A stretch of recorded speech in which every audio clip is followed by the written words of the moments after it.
FPL Game Week 17 players to buy. Following the dramatic conclusion to the Manchester derby, there's a new flavour of the week. So as always, today we'll be going through the verified power ranking, my top 5 for the next 5 across all the positions, and a Game Week 17 wildcard draft if you're making fresh. So if you enjoyed the video, make sure you smash that like button and hit that subscribe. Let's get into it.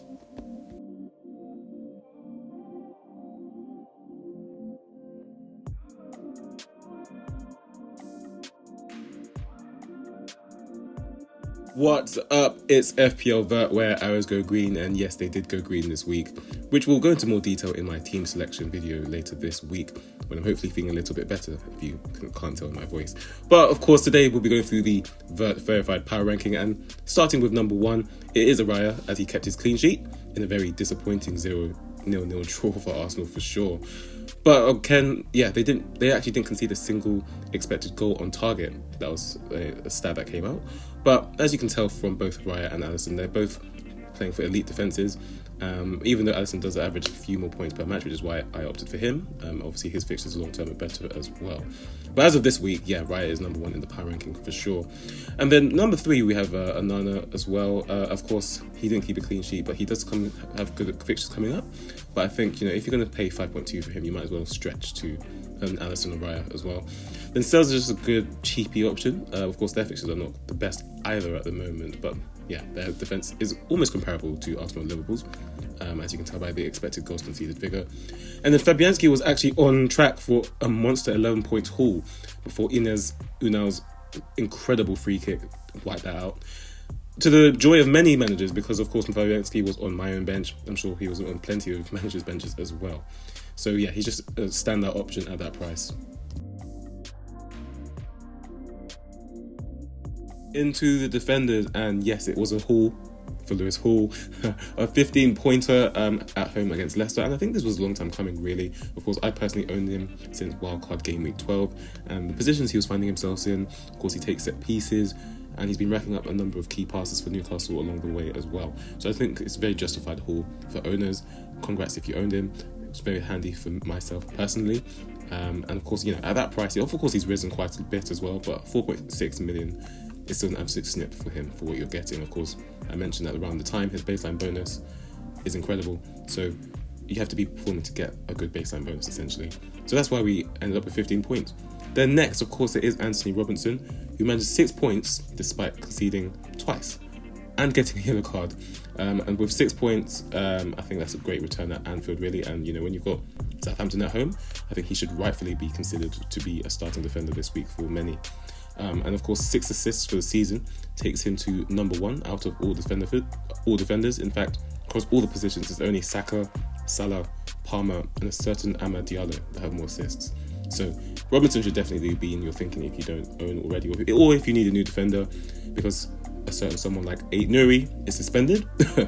Anyway, Gabriel comes in at number 3 with his 9-pointer despite not getting any attacking returns, but it's good to see him get bonus without an attacking return, because usually it would be Saliba actually, but he did. It's testament to how well he played. And I think if you're going for an Arsenal defender, it most certainly has to be Gabriel. He's the number 1 box threat probably in Europe, probably in the world. For, as you know, Arsenal taking set pieces, the best set piece taking team in the world as well. So it has to be my pick as well. Then Nikola Milenkovic actually scored in back-to-back games following his building on his goal at Old Trafford last week. He scored in the comeback win against Aston Villa. And of course, Nottingham Forest do not have the best fixtures, but I think at that price he's definitely an option. Then Trent is number 5, just because obviously he didn't get an attacking return, but it was only recently that he came off the bench to put in 2 assists to rescue a 3-0 draw at Newcastle. And I think for the long term, Liverpool's fixtures are just incredible, and for what he offers, you're looking at the expected goal involvement compared to everyone else on this list, it's chalk and cheese really. So he's definitely worth the investment. Into the midfielders, and Mohamed Salah just keeps providing us with evidence that he is been far and away the best player this season. Even when Liverpool have a disadvantage, even when things aren't going well, he just finds a way. He provided a majestic pinpoint cross to Cody Gakpo for his assist. And at the time, obviously it was a Salah versus Palmer captain split this week. We all thought, Palmer could do better than that. But even when Liverpool have 10 men, he still outscored Palmer. And I think he probably should just be our Palmer captain for now. So yeah, obviously he's averaging 10.4 points per match. His XGI is close to 1 every game. So just get Salah and make sure you get him, and sell Haaland for sure if you still own him. But into the exciting news, and of course there's a new kid on the block, and his name is AMAD-NESS. Of course he's been around for a while now, but I think, when you put on a performance like that in the Manchester derby in such a dramatic fashion, of course he won the penalty, and then his goal was just something out of a football's writer's notebook. Really, he received the ball over the top. There's a picture that his foot is in the air as he's controlling the ball. He flicks it around Ederson, and just such a composed finish. And this is someone that he is the stardust in that Man United team. He started at wing back. He got pushed forward to an attacking position for this role. I mean, Ruben Amorim gushes about him all the time. The entire United fan base gush about him. Of course, he's really risen in price. And I think, at that price, there's really no reason to not go there. If we're honest, you've got Bournemouth at home next. Wolves away, you don't even have a manager. Newcastle at home. Of course, Liverpool away is not the best as well. I'm personally looking at him probably for gameweek 21, just because I've got some other transfers to make. But for sure, AMAD Diallo is for sure a viable option. And of course, I mentioned in the last segment in the defenders, AMAD is third for assists all season. He has 7 assists from very, very limited minutes. So definitely AMAD should be someone that you should be considering. Of course, the other 5 million asset as well, Enzo, he assisted as well. That's now 7 attacking returns in 6 game weeks, in 6 straight game weeks for Enzo Fernandez. So he's in a great run of form. If you don't own him already, of course, Palmer and Saka as well. They round off the power ranking because they didn't really do anything. Well, Palmer actually got an assist from no attacking returns, so that just tells you what he can do. Yeah, and Saka got his extra point from a clean sheet, which is not the best.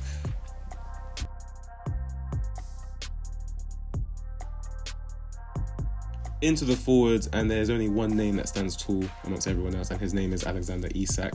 His 11-point return against Leicester made it 5 attacking returns in the last 3 weeks. Of course, he's returned in each of the last 3 game weeks as well. So he's in great run of form. Newcastle seem to be clicking at the moment. And with Ipswich away next, I think he has to be number 1 on your priority list. Might have already moved for him before he rose as well. We'll be talking about my team selection. Nicholas Jackson as well. He actually went up to 3 bonus as well last night, which is great to see. And he just showed some really good persistence. Of course, he's not as clinical as Isak, I don't think, but he's getting into great positions, and he has great fixtures, and he's playing for a very top team in the unwanted title contender tag for Chelsea, which we'll talk about later. But yeah, and then I think number 3, Joao Pedro. He hasn't really been good recently, but I think just based on the pure value that he represents, of course he's a starter, and even at 5.9 million if you're buying fresh, I do think he has to be number 3. And of course, West Ham away and Brentford at home are great fixtures for him to maybe get something and get back on track. Chris Wood, he actually scored an offside goal, a very marginal offside against Aston Villa, but he's still getting into good positions, and I think just based on how he's been playing this season, of course, it's on 90 points now, so he's 10 points away from 100. That's incredible for Chris Wood. Incredible season for Chris Wood. And we've got Gakpo here just because he scored 2 goals in the last 3 game weeks, and I think while most people probably won't go there, I think he is definitely in form. He's got, obviously, he gets a lot of bonus as well when he scores. He's got 3 bonus the last 2 times he scored against City and against Fulham, and I think he has good fixtures as well.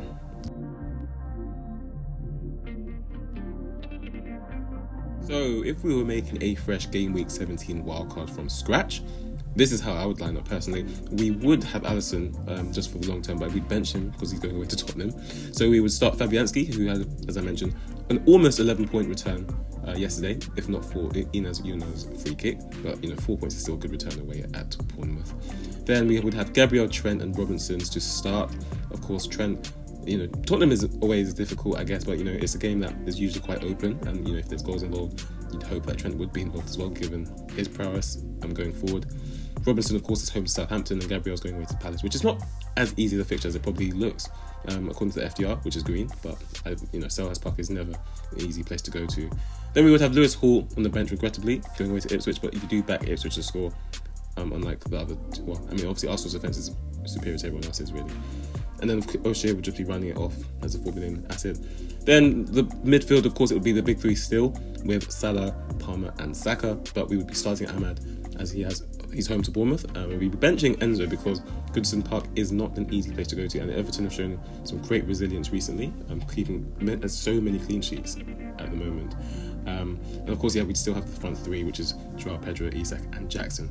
So that's how we would look for this week. A short one, but yeah, drop any questions you have in the comments. Of course, I will be speaking about my own transfer plans in my team selection video later this week.